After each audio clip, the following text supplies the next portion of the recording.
Hello, historians, and welcome back to another Purple Shirt History. Today we're going to be talking about the Cold War. This is for the AL 9489, Paper 3 Interpretations question. You're going to need to know how the Cold War started, who is to blame, and there's three main schools of thought. One is the orthodox or traditionalist view, one is the revisionist view, and one is the post-revisionist view. So we'll go over all these different types of interpretations so you can figure out which one your source paper is going to be when you take your real exam. Before we dive into the Cold War, could you take a quick second to hit the like and subscribe button so other students all around the world, from Argentina to Zimbabwe, can find this video and learn along with us. Thank you very much. I really appreciate the support. Now, let's go on to the content and figure out what happened during the Cold War. So this is the first AL video I'm doing. I chose to do the paper 3 before the paper 4 just for numerical reasons, I suppose. And this is my favorite of the interpretations questions, the Cold War one. I think it gives a nice symmetry so you can really see there's two opposing sides. There's the American side and the Soviet side. You can really interpret the sources on both sides of the Cold War. And then for the post-revisionists, you can kind of see a full circle representation of the thought of people like John Lewis Gaddis and stuff like that. So it's nice to see the left and right aspect of it and from the orthodox to the post-revisionist kind of continuity. I really do enjoy this paper. I think this topic is so interesting. There's so much in it for everybody. It is a long conflict. It's not like World War I or World War II that is over in less than a decade, just a handful of years or four or 6 years. This goes on for basically 40 years, more than 40 years. So about half the century of the 20th century.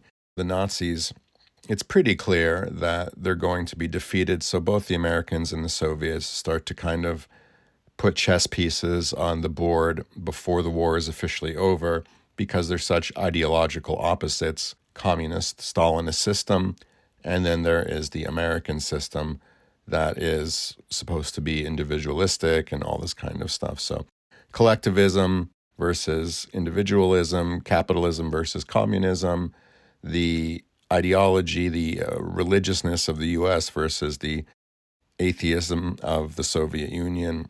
And it all is a contrast to each other and how they're going to kind of influence the other countries, first in Europe, but eventually all around the world, to remake those countries in their image. All right, briefly, I'll go over these bullet points because each of the main topics will have their individual slides. So tensions in the wartime alliance against the Axis powers.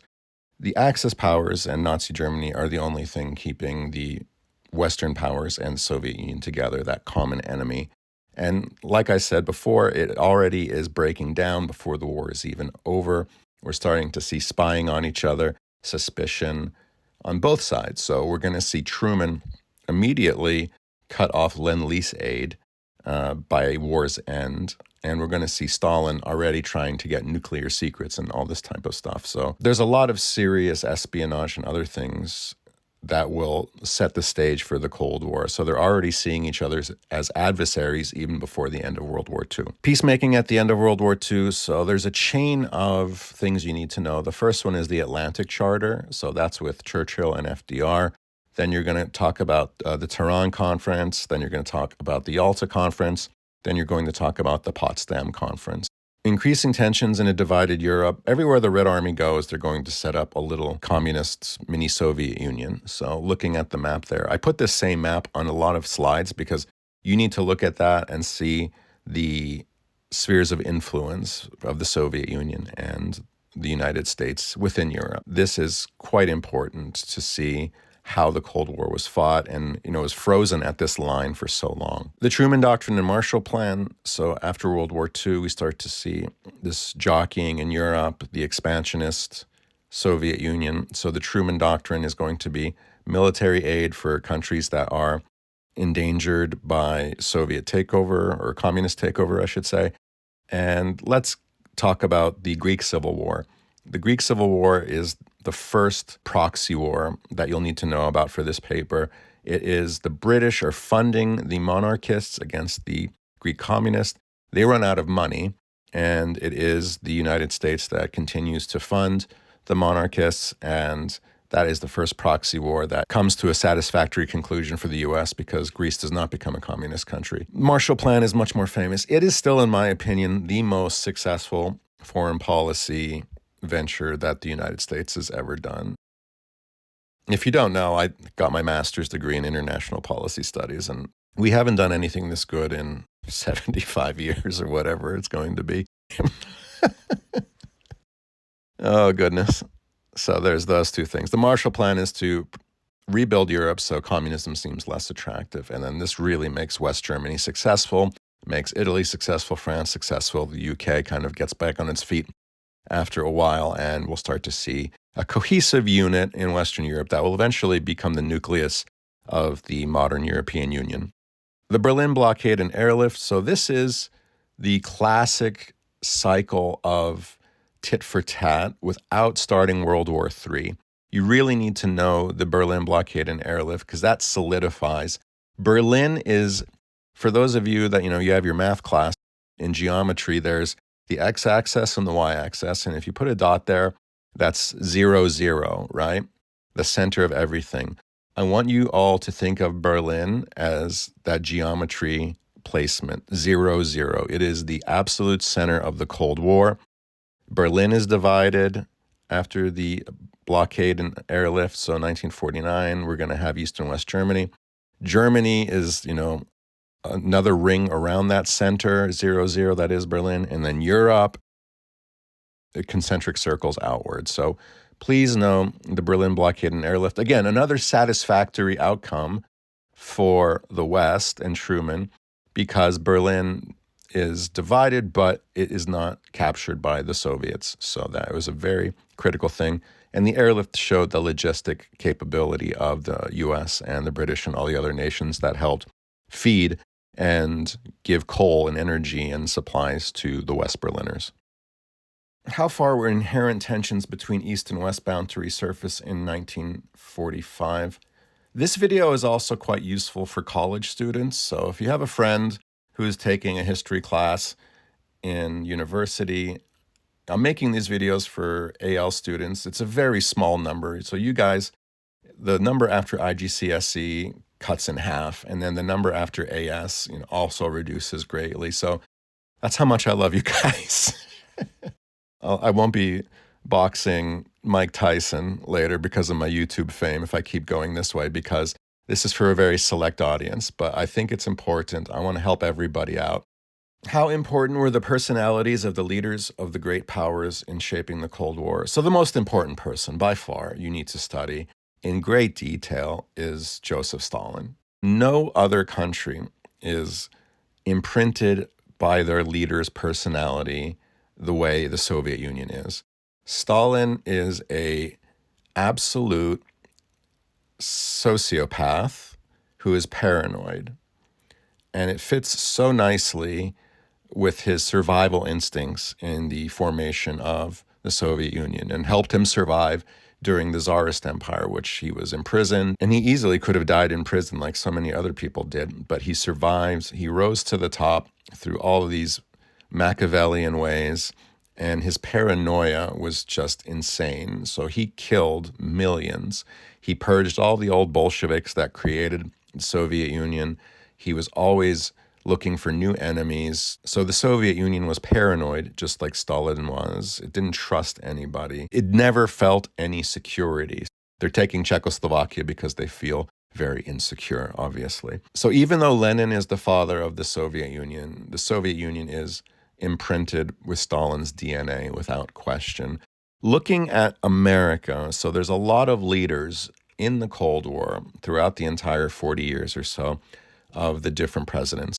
Think about FDR. Well, FDR, he gets along with Stalin reasonably well. Truman, on the other hand, hates Stalin's guts. All right, so that's a huge shift right towards the beginning of the Cold War. So the end of World War II, FDR dies, then it goes to Truman. Then we have Eisenhower. Stalin dies in 1953. Eisenhower's president. I'm a big Eisenhower fan. I think he was a really strong and good Republican president. He has Pennsylvania roots too, which is good. After we have Eisenhower, we have Kennedy. Kennedy, you guys learned in IGCSE about the Cuban Missile Crisis.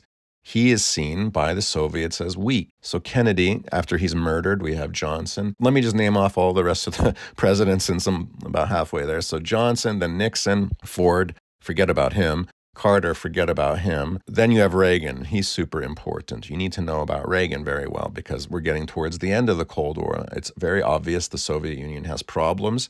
Gorbachev is in power, and Reagan is really pressing the Soviets, saying, tear down this wall in Berlin and all of these other things. And the last one is George H.W. Bush, not George W. Bush, thank goodness. So his father, Bush Sr. And technically, everything goes under during his watch.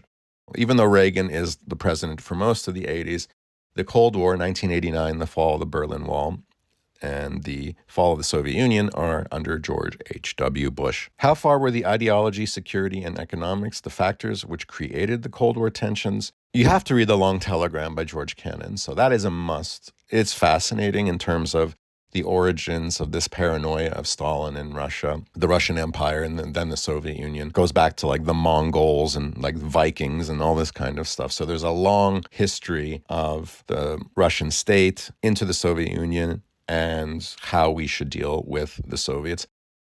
All right, on to the approaches. The traditional approach, it's also called the orthodox approach. Both are fine in my book. So this says it's the Soviet Union's fault, and it's because of Stalin's paranoia, communist ideology, which is international, it wants to spread throughout all the world, his own kind of classic Russian imperialism. Blame the Soviets is the traditional approach or orthodox approach. And that is in the 40s and 50s. Have the time period there, right when the Cold War is beginning, and it is influenced by the times. The revisionist approach is the next one. It is the America is to blame approach. So why? Why is America to blame? Because it is capitalists. And just like communism, capitalism is a all-devouring, all unlimited growth forever approach. It needs to spread. Revisionists were very popular in the 1960s and 70s. We start to see things like the Vietnam War. America is just trying to spread around the globe for the, DuPont Corporation or for General Motors or corporations that just need profits, squeezing every last dollar out of everyone, myself included. Baby boomer, next generation are coming of age during this time, and they have different views than their parents, saying that America is claiming to spread democracy and good stuff, but it is just an excuse to have a more capitalistic and profitable global economic system for themselves. Last but not least, the post-revisionist approaches, which I would say is the most accurate. We have a hypothesis, we have an antithesis, and then we have synthesis, right? And this goes on forever and ever. So I'm very Hegelian in my approach to things, this stage of my life at least. So the post-revisionist approach, it says, basically it was the Soviet Union's fault, which I agree with. But I also agree that, yes, America was using the Cold War to gain its self-advantage because we're all people. Everybody wants to bring an advantage to their motherland, their homeland, their country, right? That's very true. I'm an American, and I know that the American government is going to support American business, both here and abroad. We can kind of have a little bit more of a middle ground saying Stalin was always going to do what he was going to do. There was no amount of negotiation in FDR or Truman or anything that was going to change his mind, in my opinion, right? There's no right answer to these questions. You just need to, classically as a historian, put the evidence out there and justify it with your explanation as much as you can. There are source books you can buy, which are quite interesting. So there's sources on the American side and sources on the Soviet side. There's a huge difference between American sources and Soviet sources because all of these views and approaches, they're all American because the Soviet side is always saying it's America's fault. From the day one to the day of the collapse of the Soviet Union, it's always the USA's fault. When we talk about orthodox or traditional views and then the revisionist, And the post-revisionists, these are all Americans. So be sure you know that. And I don't want you to say there's any revisionist Soviet historians during this period. It's all the party line, right? So that's the freedom of expression in the West versus the official line of the Soviet Union. Continuing on, we talked about that first bullet point, but the second one is slightly interesting to me in hindsight now. So it's already been over 30 years since 1991.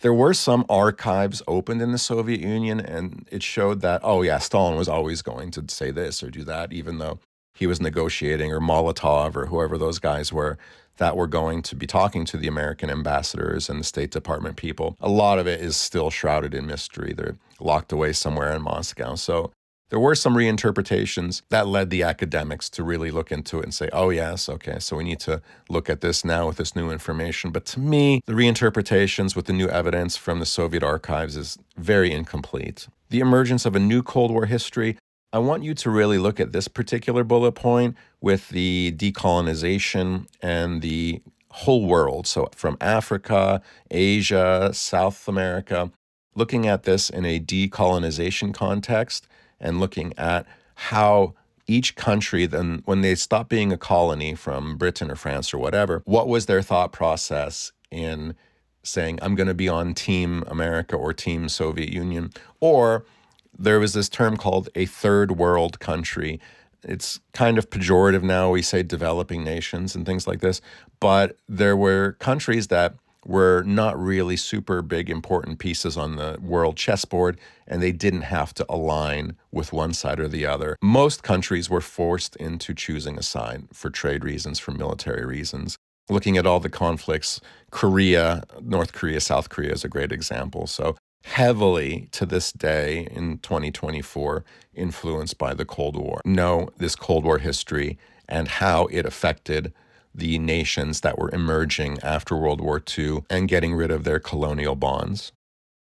Tensions in the wartime alliance against the Axis powers. So I mentioned all these things: Atlantic Charter, Tehran, Yalta, and then Potsdam after that. Just quick run through of the Atlantic Charter. It just reaffirms democracy and countries to choose their sovereign rights and these types of things. So the Atlantic Charter is a page long. That's also a must read. Tehran is the capital of Iran, as I'm sure most of you know. There was a conference there in 1943, and Stalin is really banging on about opening a second front against the Nazis. So he wants D-Day to be pushed up. So we see the Italian campaign and other things like this happen. Yalta is in the Soviet Union. It's in Crimea, Ukraine, and they have a post-war kind of order. They hammer some things out as the Nazis are being beaten back all over the map, basically. It is a relatively good-natured meeting between FDR, Churchill, and Stalin. The Potsdam Conference is way less cordial. You study that in IGCSE, so you know all about that. Positioning for a post-war world, buffer zones, spheres of influence, economic world orders, the communist versus capitalist systems, all of these things are being set up in 1944 and 1945. As we said, the Red Army, wherever they march, they just trade the Nazi occupation in places like Poland and Czechoslovakia for a Soviet occupation. Death of FDR, did this really cause more tension? Yes, but again, Stalin was always going to have his goals. He wanted a buffer zone. He wanted reparations from Germany. He wanted a lot of stuff. FDR could go so far, but then he dies and Truman is a hawk. So FDR kind of understood some of the grievances that Stalin had because the Soviets were doing a lot of fighting and dying. But Truman was famously quoted as saying, I'm tired of babying the Soviets, meaning I'm going to get tough with them. Potsdam Conference, nuclear weapons, what to do with Germany and the UN. Briefly on each. It's the summer of 1945, the Potsdam Conference. Also, you remember from IGCSE, Winston Churchill is voted out of office, and Clement Attlee is the new leader of the UK. It's a lot less cordial. It's a bit antagonistic, and the leaders are starting to square each other up because we know now Nazi Germany is done, Japan's going to be done, and it is time to kind of look at a new world system and who is going to be the main superpower of the world, the Soviet Union or the United States of America. Nuclear weapons, America gets them first. We've all seen Oppenheimer. There's a German physicist who gives the secrets nuclear secrets to the Soviets, and that's accurate in the movie. Stalin will get his nuclear weapons just a few years after the United States. Now we live in a mad world, mutual assured destruction world, and we still live in a mad world. It gets madder every single day, doesn't it? What to do with Germany? So after World War I, Germany lost territory. The Treaty of Versailles was bad. Don't want to repeat that mistake, but they do want to break up Germany into pieces. It's broken into 4 pieces. Stalin gets East Germany. The 3 allies, UK, France, and the United States, have their respective zones of occupation, which eventually become West Germany. I really want to mention Konrad Adenauer. He is a huge figure in German history. You have to know who this guy is, right? Adenauer really anchors himself in the West.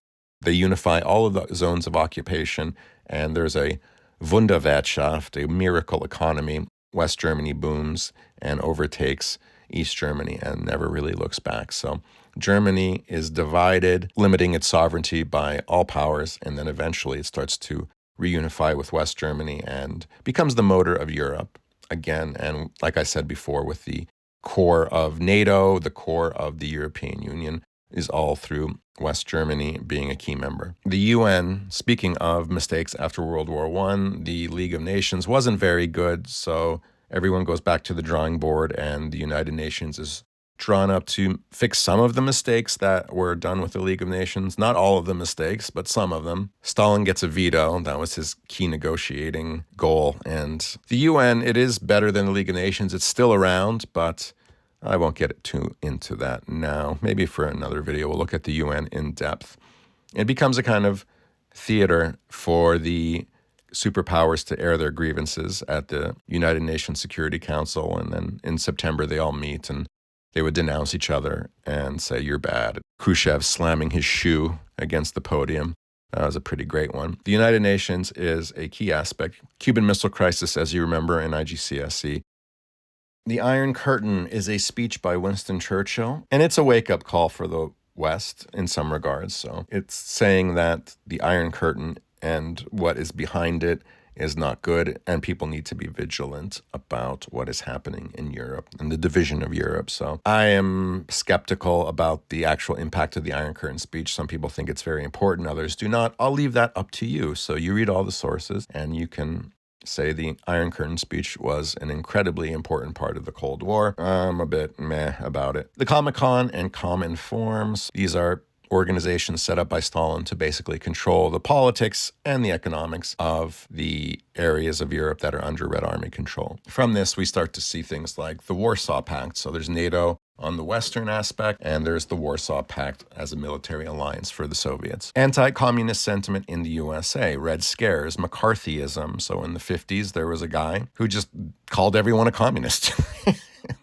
that he didn't like. Could you imagine? And it was a big deal. There was a lot of people in academia, in Hollywood, that were blacklisted and had their lives ruined. And eventually this guy was a complete fraud, and he drank himself to death shortly after, just a few years after his, most powerful moments in Congress. Joseph McCarthy, look him up. There's always a kind of paranoia, especially after the leaking of nuclear secrets and other spy rings. So the Cambridge spy ring, these types of things. Anti-communist sentiment in the U.S. is driven by a lot of things. The freedom aspect is one part, but also you need to realize in the Cold War, America is very religious, and the atheism of the Soviet Union was a big problem to a lot of people. And they were fighting against this perceived godlessness. So you can look all this stuff up in the 50s and 60s. You can look at some propaganda videos that were made in the 1950s, and they seem a bit funny now, but they really do give a insight into the American psyche about communism during the early Cold War. The Truman Doctrine and Marshall Plans, a lot of Europe is just destroyed and poverty is rampant, and we start to see communism look very attractive. This is the breeding ground of extremism. When people are desperate, when people are not happy with their lives, they want somebody to come in and say, "Hey, I will fix everything." So this is a recurrent theme, right? The Marshall Plan and Truman Doctrine are there to stop this appeal of communism by improving the material conditions of Europe. Brilliantly administered, brilliantly thought up, and brilliantly executed, which is so hard to do. Look at how successful it was with the booms that happened in Western Europe. Meanwhile, in Eastern Europe, so the Czechoslovaks, Jan Masaryk and communism in Czechoslovakia. Jan Masaryk was a pro-American politician who managed to jump out of a window, commit suicide, and then close the window after he jumped, which, that takes some doing. So all sarcasm aside, he was murdered by the Soviets. And this was the way that it was done in Bulgaria and Romania, in Poland. So the London Poles versus the Lublin Committee. Remember, the London Poles were the pro-democratic government in exile in London, while the Lublin Committee were the Polish communists. Stalin made the Lublin Committee the government, and they took over power, either by murdering, exiling, or just demoting into oblivion the politicians who were the opposition. The communists in Eastern Europe solidified their control. Relative importance of long and short-term factors. So the Truman Doctrine and Marshall Plan. The Truman Doctrine is going to be a lot more controversial because it's the idea of containment, right? So we said the Greek Civil War, the Korean War, and then the end of containment is Vietnam. And Vietnam is very controversial. It's a humiliation for the U.S. It is not a popular war. It damages America's standing around the world. It really was a big contributor to the revisionist school, as we already mentioned. But the Marshall Plan, over time, still looks great, but the Truman Doctrine did have its limits and flaws, and that all culminated in Southeast Asia. Understanding the content. So the purpose of paper 3 is to see if you know which interpretation is given to you, orthodox, or I also call it traditional, revisionist, or post-revisionist. Be able to identify which interpretation it is, and you'll do well. You have a strong overview of the content, and just make sure you're able to see which side the sources are on.